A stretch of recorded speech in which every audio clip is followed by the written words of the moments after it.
Welcome to EntrePods, the most cutting-edge podcast for entrepreneurs and investors. We answer the hottest question today. So now what? We are radically civilized with a focus on durable solutions that make the most positive impacts in your business, financial, personal, and community life. The world right now belongs to entrepreneurs. Today, we'll show you through our expert conversations that matter, the limitless opportunities you have right now to live the life of your dreams. The best version of you and your business starts now. Welcome to EntrePods.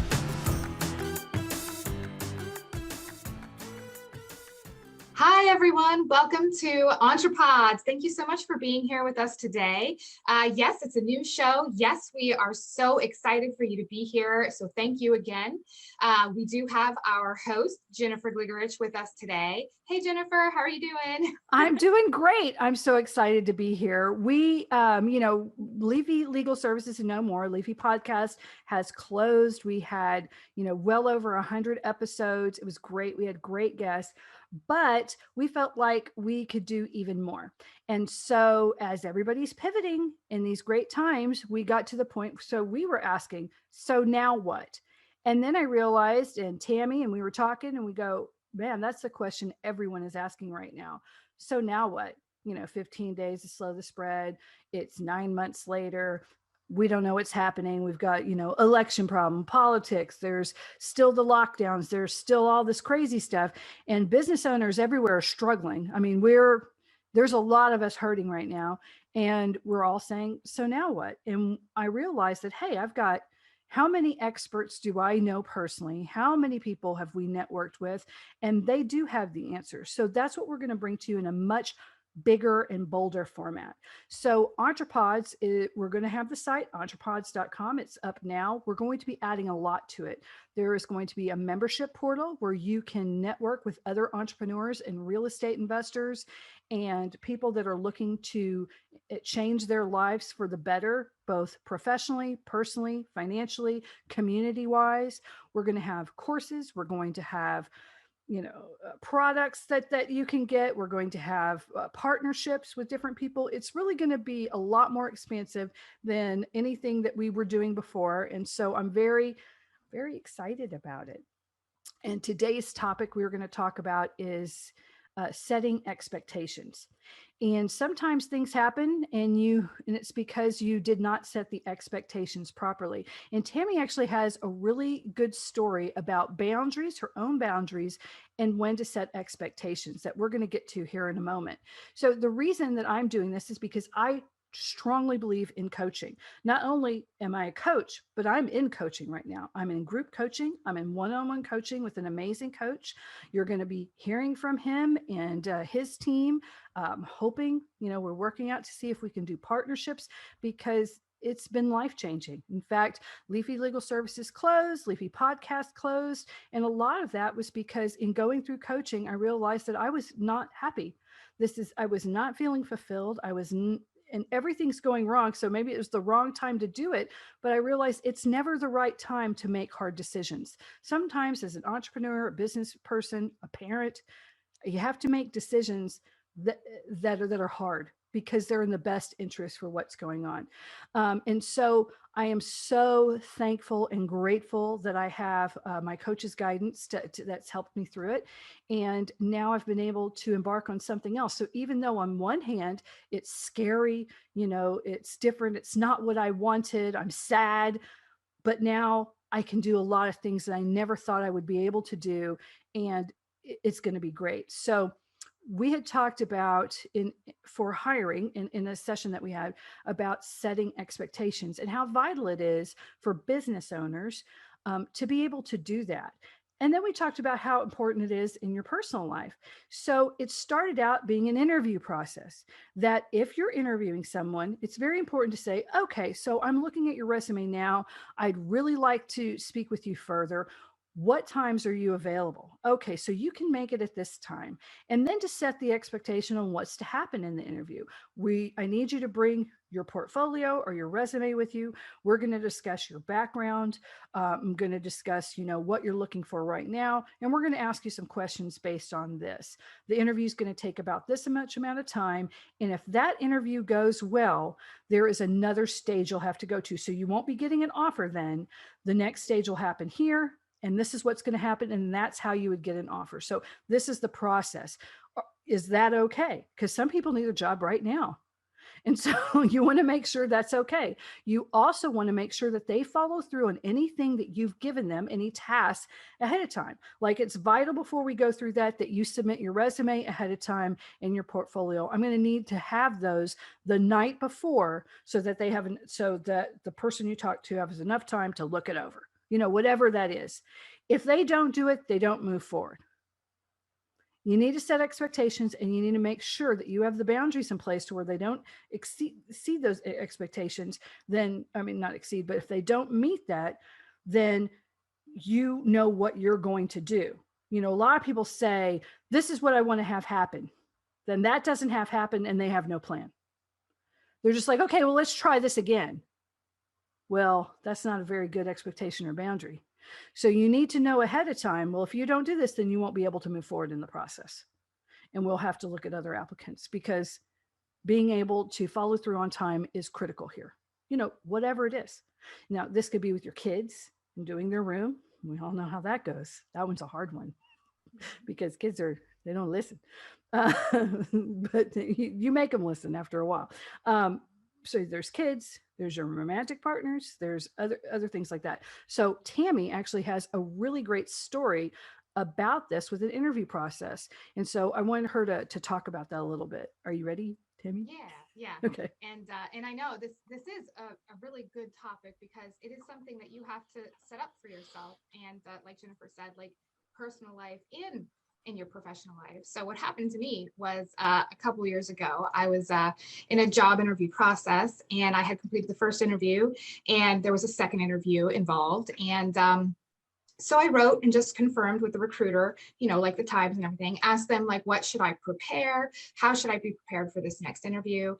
She didn't write back with any preparation. She just kind of wrote back confirming the time and everything and how to get there and all that. So I go to the interview, and it's with the managing partner, and he starts asking very like intimate, personal questions about my life. Were my parents still married? How was my marriage? Like just asking for my income and how much money I had saved and all of this. And it was just for a job. It wasn't, like it wasn't supposed to be some sort of like weird, it just felt so that is so odd. So I have to admit, when you told me this, I was like, well, what is he trying to steal your passwords? It really did like feel... what street did you grow up on? What's the name of your first pet?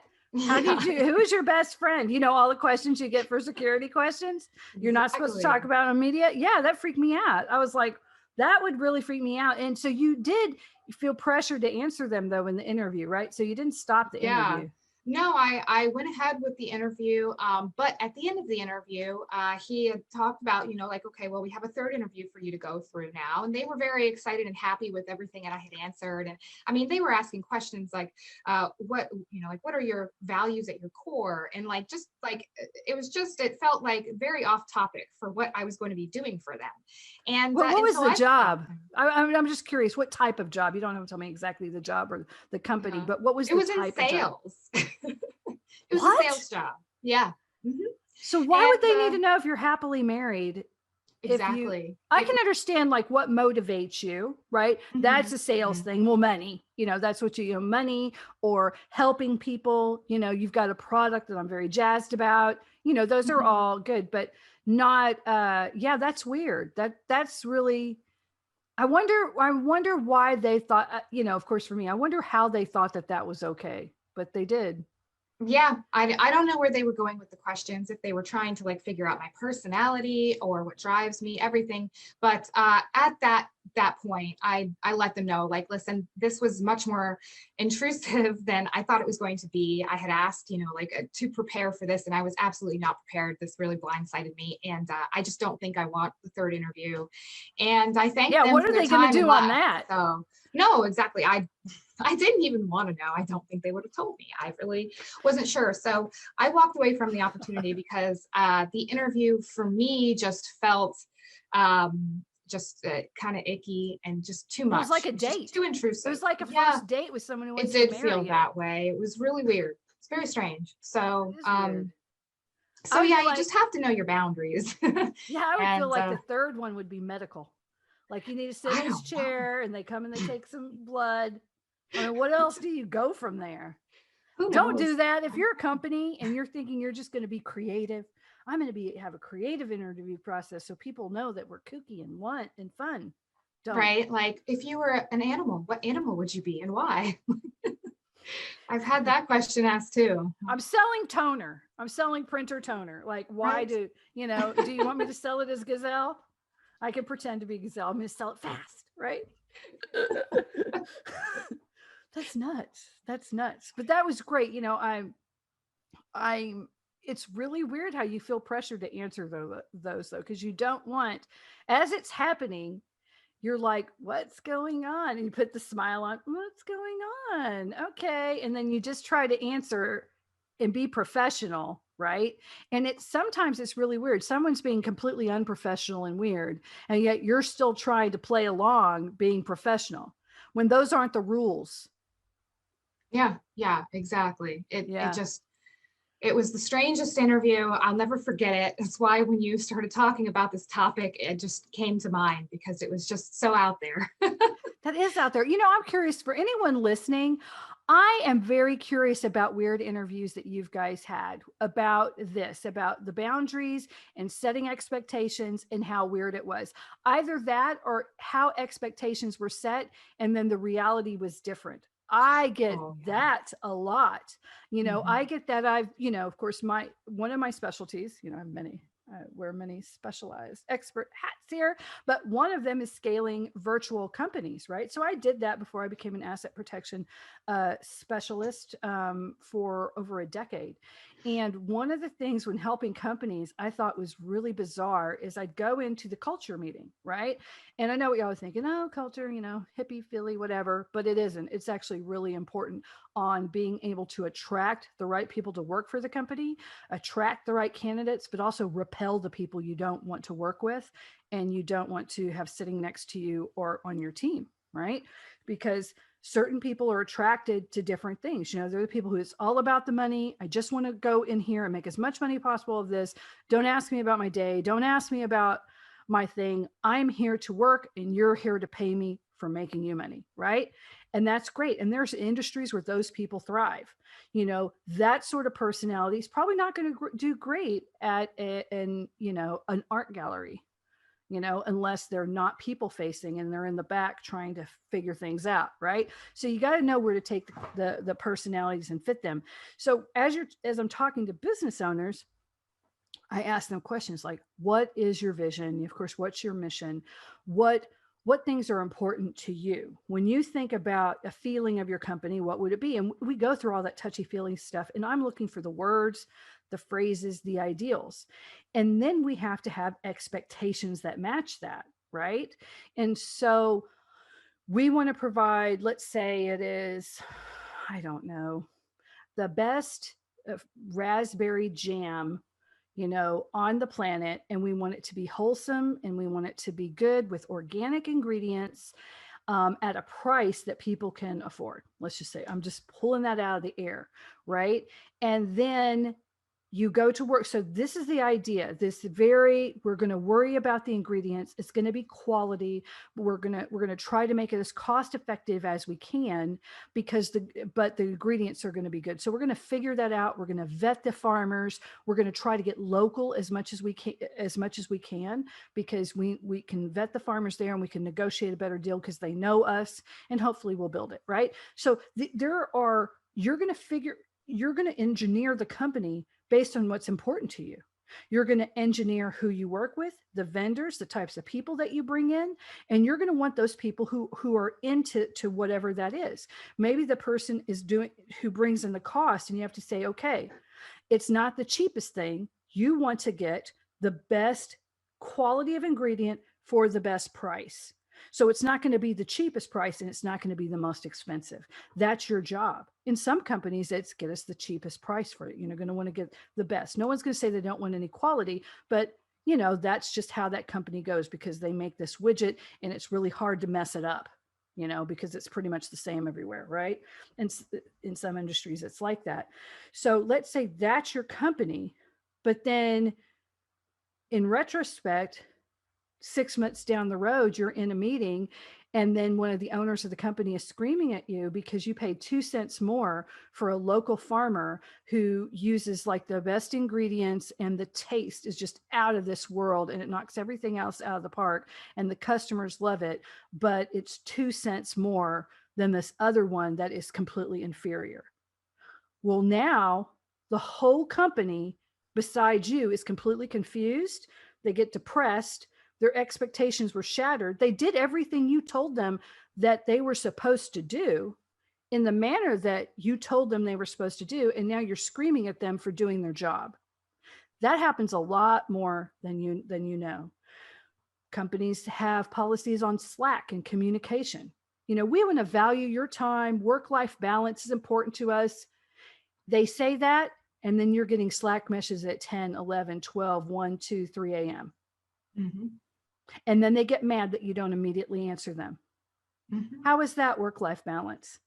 So what you need to do is set your expectations and to be honest on what your expectations are.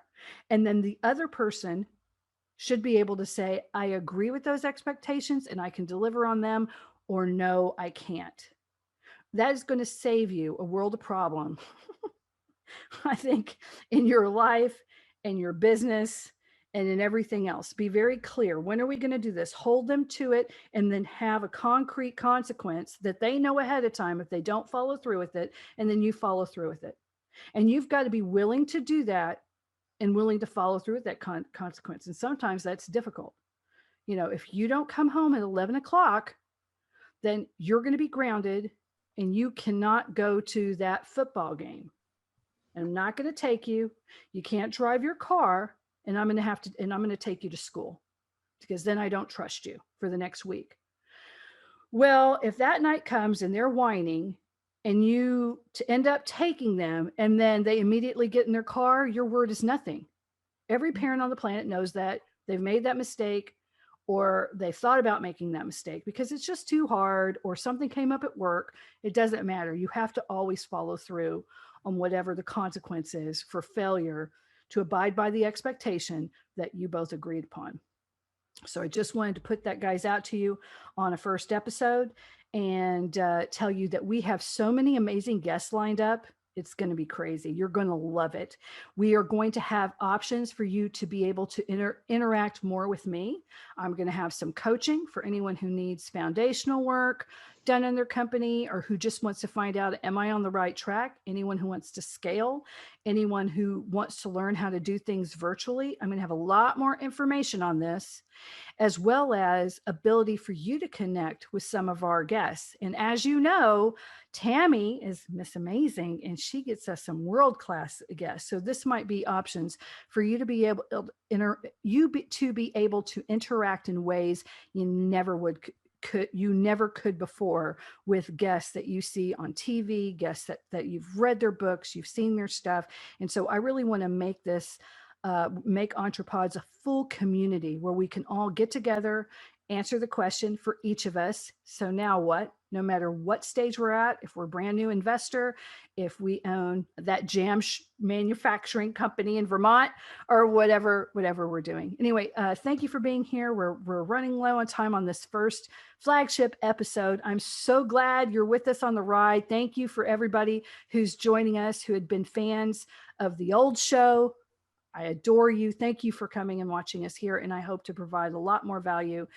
Tammy and I are working hard at it in our team. Tammy, take us away.